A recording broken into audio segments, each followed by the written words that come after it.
एक बच्चा माँ की उंगली पकड़कर तब तक चलता है जब तक वो खुद चलना नहीं सीख जाता। जैसे ही उसके पाँव में अपनी ताकत आती है, जैसे ही वो थोड़ा सा शक्ति प्राप्त करता है और चलना शुरू कर देता है, माँ की अंगुली छोड़ देता है। कब तक? जब तक वो खुद चलना नहीं सीख जाता। माँ की अंगुली चलने में सहायक है, लेकिन यदि वो बच्चा माँ की उंगली पकड़कर सारी जिंदगी चलता रहे तो क्या कहोगे? पागल है। लक्ष्य क्या था? चलना सीखना। लक्ष्य क्या था? चलना सीखना। और वो सीख गया, और जैसे ही सीखा तो माँ की उंगली छोड़ दी। ऐसे ही हम धर्म करते हैं। हमारे धर्म करने का उद्देश्य क्या है? पूजा करते हैं, पाठ करते हैं, भक्तांबर पढ़ते हैं, स्वाध्याय करते हैं, माला फेरते हैं, बहुत सारे काम करते हैं, भगवान का नाम लेते हैं। इन सब का लक्ष्य क्या है? सारी जिंदगी माला फेरना ही लक्ष्य है या उसके आगे भी कुछ और लक्ष्य है? पूजा करना ही मात्र लक्ष्य है या उसके आगे भी कुछ और है? मात्र दान देना ही लक्ष्य है या कुछ आगे लक्ष्य कुछ और भी है? मंजिल यहाँ नहीं रुक जाती। मंजिल ये नहीं है, ये तो रास्ता है। ये क्या है? रास्ता है। ये कब तक रास्ते पर इंसान चलता है? जब तक मंजिल पर नहीं पहुँच जाता। और यदि रास्ते को ही मंजिल समझ ले तो वो इंसान कभी भी मंजिल पर पहुँचने वाला नहीं है। तो जो सेट आवश्यक हैं वो मार्ग है, जो 12 व्रत हैं वो मार्ग हैं।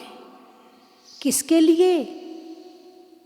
श्रावक के जो व्रत हैं वो मुनि बनने के लिए हैं, और मुनि बनने के जो व्रत हैं वो भगवान बनने के लिए है। बात समझ में आई कि नहीं आई? श्रावक को साधना क्यों कराई गई? ताकि वो साधु बन सके। और साधु को साधना क्यों कराई गई? ताकि एक आत्मा परमात्मा बन सके। नहीं तो परमात्मा प्रकट कैसे होगा? यदि हमने ये सोच लिया कि मात्र पूजा करना ही धर्म है, इसके आगे धर्म है ही नहीं है, तो बेचारा वो सारी जिंदगी पूजा में ही लगा रहेगा। मैं ये नहीं कह रही कि आप पूजा छोड़ दो, मैं ये नहीं कह रही कि आप अभिषेक छोड़ दो। नहीं, आपने एक सीढ़ी पर पैर रखा है, दूसरी सीढ़ी पर भी पैर रखो। दूसरी पर रखा है, तीसरी पर भी रखो। अटको मत। पूजा छोड़ करके नहीं, भावों से। 12 तप की चर्चा 2-3 दिन से चल रही है। 12 तप में मैंने बताया भी है कि 11 तप सहायक हैं। 11 तप तपाते हैं। क्या करने के लिए? ध्यान करने के लिए। क्या करने के लिए? ध्यान करने के लिए। यदि तपोगे नहीं तो ध्यान भी नहीं कर सकते। कहते हैं कष्ट सहिष्णु बनना चाहिए। कौन से सहिष्णु? कष्ट सहिष्णु। कष्ट सहिष्णु का मतलब है कष्ट सहन करने वाला। थोड़ी सी भाव जीवन में कष्ट सहने के भी होने चाहिए, और शरीर को आदत भी होनी चाहिए। यदि कष्ट सहने के शरीर में क्षमता है तो जरूर सहन करो, वरना यदि कष्ट सहने की क्षमता नहीं है तो बहुत बड़े बड़े काम रह जाते हैं। धर्म के तो छोड़ो, संसार के भी रह जाते। पहले के समय में राजा के जो पुत्र होता था उसे जंगल में गुरुओं के पास शिक्षा लेने भेजा जाता था। 8 साल का हुआ, भेज दिया। कब वापस आएगा? जब 20-25 साल का होएगा, उसके पहले आने वाला नहीं है। कहाँ भेजा शिक्षा लेने? जंगल में। गुरुकुल कहाँ होते थे? महल में नहीं होते थे, एसी वाला नहीं होता था। पूर्ण प्राकृतिक सारी जितनी भी उसकी तेज होते, गर्मी का तेज जंगल में, सर्दी की पूरी ठंडक जंगल में सबसे ज़्यादा होती है, बारिश का जोर जंगल में। तो जंगल में राजा का पुत्र शिक्षा लेने जाता था और वहाँ झोपड़ी होती थी, रहने के लिए झोपड़ी होती थी, वहाँ महल मकान नहीं होते थे। उस झोपड़ी में अच्छी तरह से धूप भी, बारिश भी, ठंड भी सब आती थी। एक राजा का पुत्र शिक्षा लेने कहाँ गया? जंगल में। और वहाँ कोई नौकर चाकर नहीं होते थे कि ला पानी दे दे, ला भोजन दे दे। नहीं, अपने हाथ से पानी पियो, और ज़रूरत पड़े तो भोजन भी खुद ही बनाना पड़ता था, लकड़ी भी खुद ही को काट के लानी पड़ती थी, सारी व्यवस्था खुद करनी पड़ती थी। किसको? राजा के पुत्र को। जंगल क्यों गया? परिपक्व करने। ठंडी सहन करो, गर्मी सहन करो, बरसात सहन करो, और जो शिक्षा कष्ट के साथ में ग्रहण कर ली जाती है फिर वो कभी विचलित नहीं होती है। एसी में बैठकर जो शिक्षा प्राप्त करोगे वो प्रैक्टिकल नहीं है, लेकिन जो शिक्षा कष्ट के साथ में ग्रहण करोगे वो कभी भूलने वाले नहीं हो। आप अपना देख लो, कभी आपको विशेष कष्ट मिला हो कहीं पर, जिंदगी भर याद रहता है, भाई वहाँ गया था, जंगल में गाड़ी फंस गई, ओह वहाँ तो खराब हो गई गाड़ी, कितनी गर्मी थी, ऐसा था। कैसे वर्णन करते हो, सारी जिंदगी नहीं भूलते हो। यानी कष्ट के साथ में जो कुछ मिलता है वो भूला नहीं जाता है, और जो चीज़ सुख के साथ में मिलती है वो चीज़ तो यहाँ मिली और यहाँ भूल गए। तो राजाओं के पुत्र को परिपक्व किया जाता था, धूप में दौड़ाया जाता था, सर्दी में बिठाया जाता था, गुरु जो है 10 तरह की सज़ा भी देते थे, तब कहीं जाकर उनकी शिक्षा पूरी होती थी।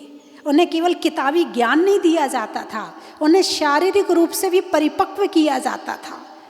कभी राजा है, भाई राजा बनेगा, युद्ध में जाना पड़ेगा, युद्ध में सर्दी भी होगी, गर्मी भी होगी, वहाँ सब कुछ सहन करना पड़ेगा। यदि राजा के पुत्र को सहनशीलता नहीं होगी तो युद्ध छोड़ के भाग जाएगा।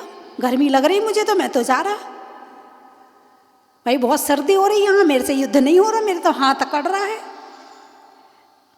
तो राजाओं के पुत्र को हर तरह से परिपक्व किया जाता था ताकि कभी जीवन के युद्ध में किसी भी वजह से फेल ना हो जाए।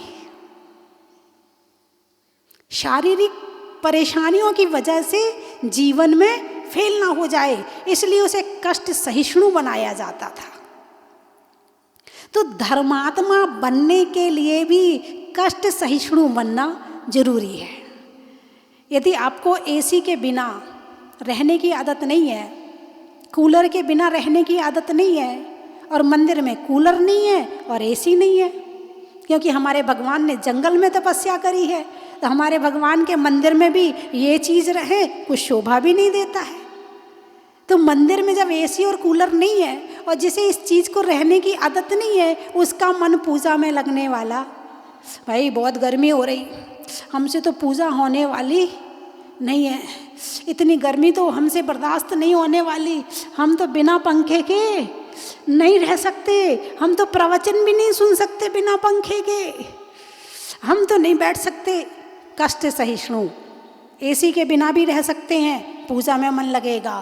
कूलर के बिना भी रह सकते हैं, पूजा में मन लगेगा। हीटर के बिना रह सकते हैं, पूजा में मन लगेगा।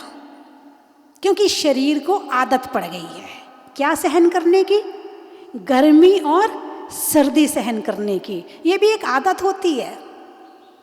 अब पशु और पक्षी हैं, सारे दिन बेचारे बिना कपड़ों के बाहर घूमते रहते हैं, सर्दी में भी वैसे ही और गर्मी में भी वैसे ही हैं। तो उनको भी तो सर्दी गर्मी लगती होगी, लेकिन सहनशीलता धीरे धीरे धीरे धीरे क्या होता है, सहनशीलता बढ़ने लगती है। और जितना जितना इन चीज़ों का उपभोग करते जाओ उतनी शरीर की क्षमता कम होने लगती है। इसलिए इन चीज़ों का जितना कम प्रयोग किया जाएगा वो जिंदगी के युद्ध में जीतेगा, और इन चीज़ों का जितना ज़्यादा प्रयोग किया जाएगा वो कहीं ना कहीं मार खा जाएगा। तो इसीलिए कष्ट सहिष्णु बनना चाहिए। अब धर्म करने के लिए तो बहुत ज़रूरी है।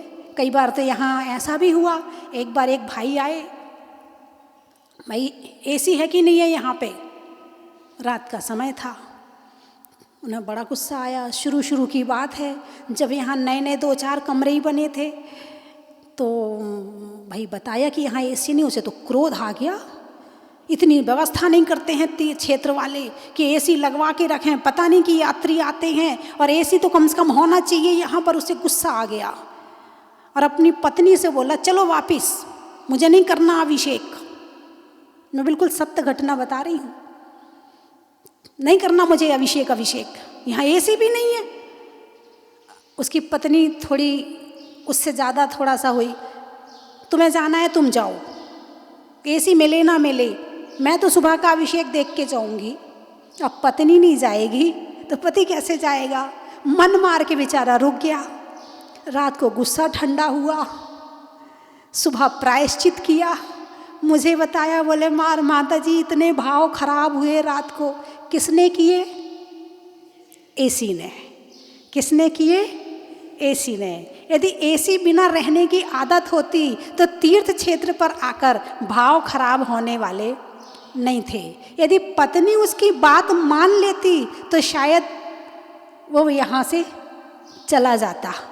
ये तो पत्नी ने रोक लिया तो सुबह का अभिषेक उसने कर लिया। बाद में पश्चाताप बहुत हुआ, बाद में गिलानी बहुत हुई कि मेरे भाव ऐसे क्यों हुए, मुझे गुस्सा क्यों आया, मैंने ऐसा क्यों कहा कि मैं एसी के बिना नहीं रह सकता। हमारे भगवान तो जंगलों में रहते थे और हमें तो कमरा मिल रहा है रहने के लिए, फिर भी मैं ऐसा कह रहा हूँ। उसको प्रायश्चित बहुत किया उसने, पश्चाताप बहुत किया, लेकिन उस समय तो भाव खराब हो ही गए। तो धर्म करने के लिए सबसे पहली शर्त क्या है? कष्ट सहिष्णु, कष्ट सहन करने वाला बनो। कष्ट का मतलब शरीर का, आत्मा वाला नहीं कह रही। शरीर को कष्ट होगा मगर आत्मा को आनंद आएगा। अभी आप यहाँ बिना पंखे के बैठी हैं, आपको लग रहा है? नहीं लग रहा है। महसूस हो रहा है? नहीं हो रहा है। क्यों?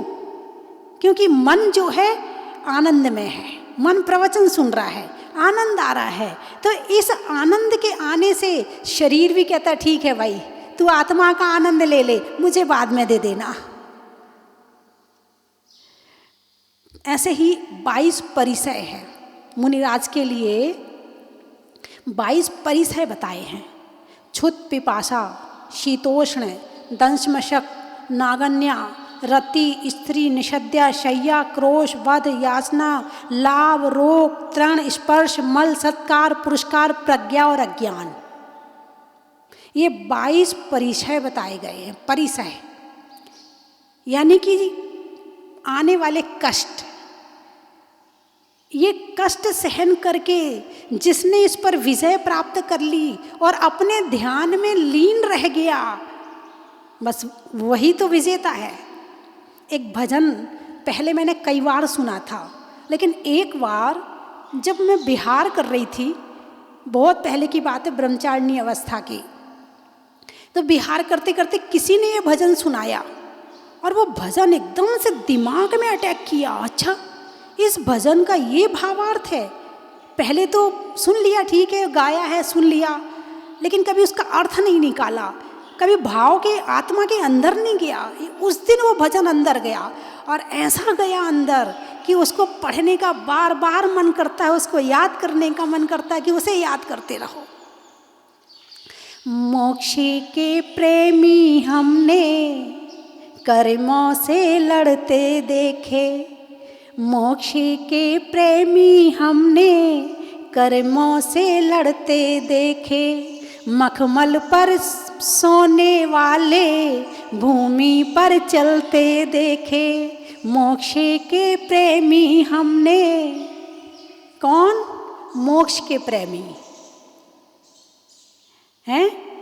आदमी प्रेम में कुछ भी कर सकता है और जो मोक्ष से प्रेम कर रहा है वो भी कुछ भी कर सकता है। अर्जुन बा भीम जिनके पल का ना पार था, अर्जुन बा भीम जिनके बल का ना पार था, आत्म उन्नति के कारण अग्नि में जलते देखे। अग्नि में शरीर जल रहा है लेकिन ध्यान नहीं भटका, मोक्ष चले गए।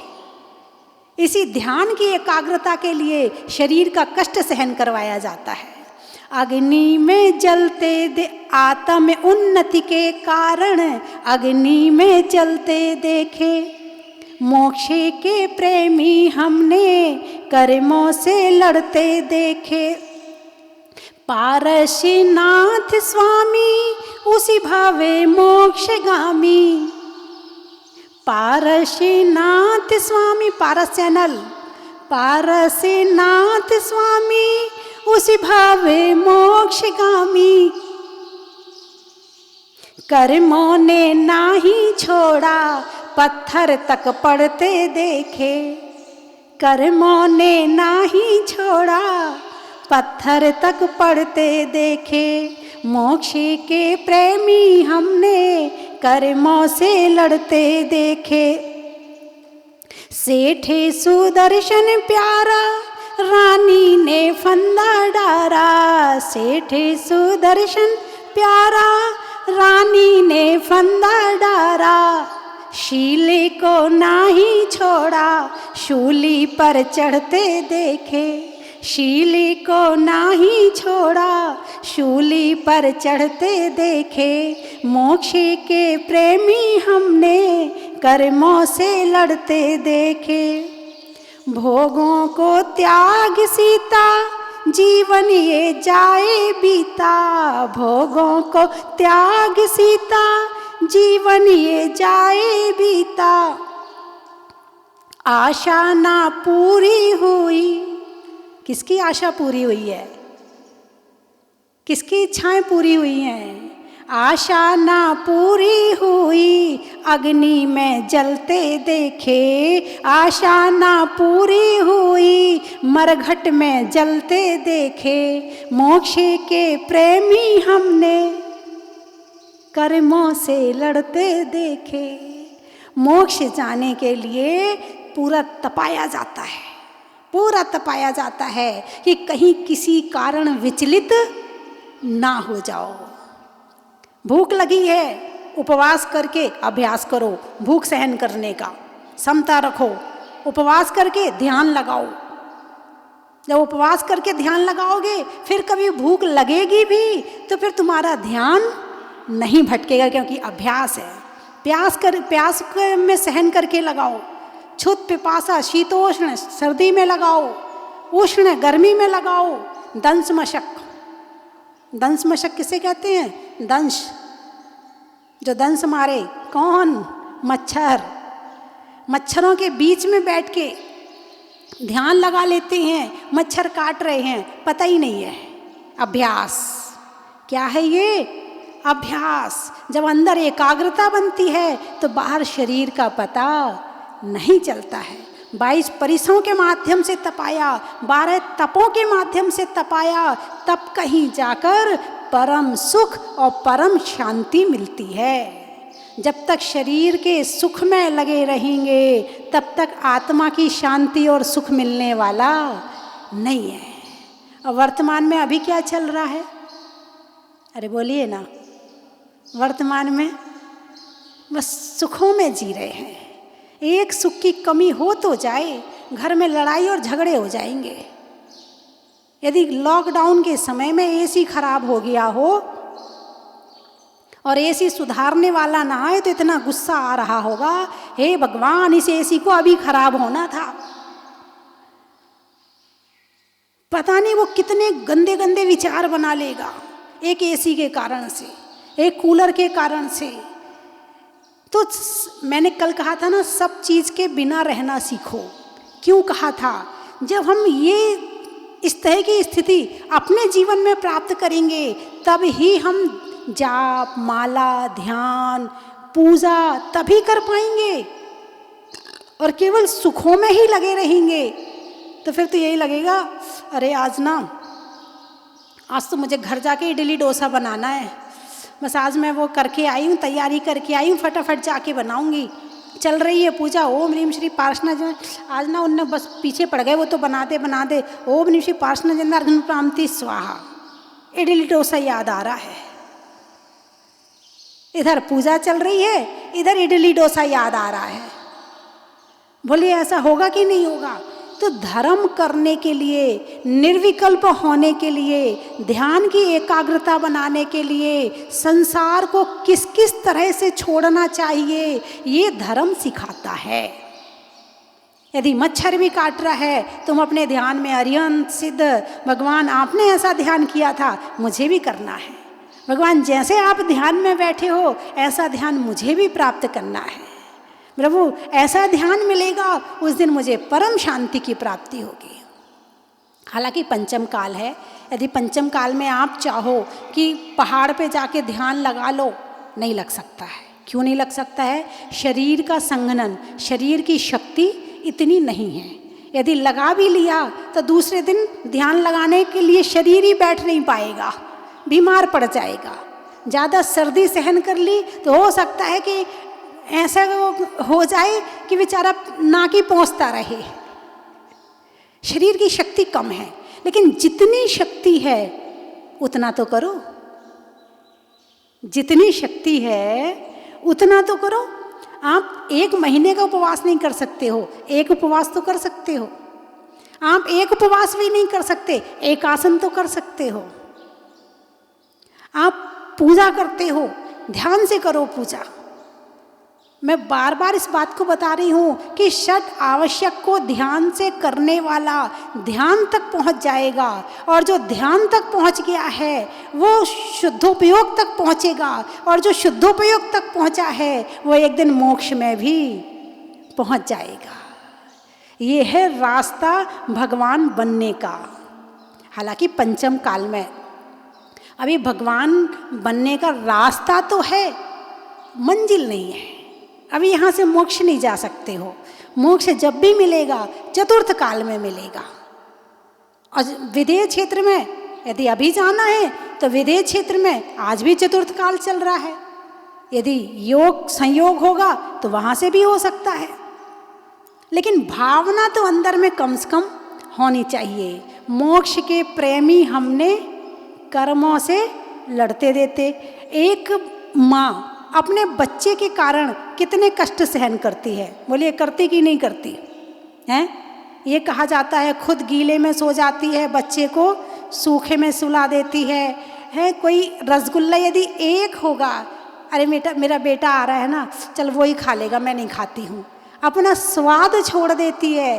अपना यदि एक पहनने की चीज़ या ओढ़ने की चीज़ एक होगी तो बच्चे को उड़ा देगी, खुद नहीं ओढ़ेगी। बच्चा यदि सो रहा है और लाइट चली गई है तो खुद तो गर्मी में बैठी रहेगी और बच्चे को हवा करती रहेगी। मोह में तो कष्ट सहन हो रहा है, मगर धर्म के नाम पर कष्ट सहन नहीं होता है। बस यही दिक्कत है। मैंने एक दिन और बताया था कि गर्मियों में भी, ऐसी गर्मी में भी लोग फुटपाथ पर, किनारे पर दुकान लगा कर बैठे होते हैं, और उनसे कहो कि जरा 2 घंटे ध्यान कर लो धूप में खड़े होकर के। नहीं, बहुत धूप है, कैसे ध्यान हो जाएगा, नहीं होने वाला है, बहुत धूप हो रही है, कैसे मंदिर जाएं, इतनी धूप में कोई मंदिर जाया जाता है क्या? हाँ, इतनी धूप में दुकान जाया जाता है, इतनी धूप में पढ़ाई करने के लिए जाया जाता है, इतनी धूप में मित्रों से मिलने के लिए जाया जाता है, मगर इतनी धूप में मंदिर नहीं जाया जाता है। यानी धर्म के नाम पर थोड़ा भी कष्ट सहन नहीं होता। यदि व्यवस्था, कोई प्रोग्राम हो रहा हो और व्यवस्था में थोड़ी सी कमी रह जाए, अरे क्या प्रोग्राम किया, फेल हो गया प्रोग्राम, तो कोई व्यवस्था ही नहीं थी वहाँ तो ढंग से, ना बैठने की थी, वहाँ तो इतनी गर्मी लग रही थी, कोई व्यवस्था नहीं थी, तुमने तो सारा धर्म खत्म कर दिया। किस लिए? केवल शरीर के सुख के लिए। किस लिए? शरीर के सुख के लिए। तो शरीर का सुख में ही लगे रहेंगे तो हम अन्य काम नहीं कर पाएंगे। अब आज देखो बहुत से जितने इंजीनियर होते हैं वो सारे के सारे धूप में खड़े होके काम करवाते हैं, साइड पे जाते हैं, धूप में घूमते हैं। जो मंडी में होते हैं, अनाज का जो लेन देन करते हैं, उनकी शक्ल ही बदल जाती है। गोरा भी कैसा हो जाता है, काला हो जाता है। क्यों भाई? सूरज की धूप में घूम रहे हैं ना, वहाँ काला होना पसंद है, मगर जरा सा धर्म के नाम पे धूप लग जाए तो हल्ला मचा दोगे। जरा सा यदि पंडाल छोटा पड़ जाए और धूप में खड़ा रहना पड़े तो हल्ला मचा दोगे। मंडी में खड़े रहोगे उसमें कोई दिक्कत नहीं है।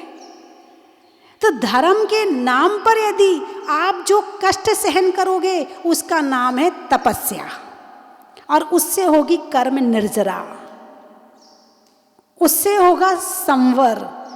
और जो तुम धन के लिए कष्ट सहन करते हो उसमें तो आश्रव ही होता है, क्योंकि धन का लोभ तुम्हें वहाँ खड़े रखा है। धन का लोभ नहीं हो तो कोई वहाँ खड़ा रह सकता है क्या? नहीं रहेगा।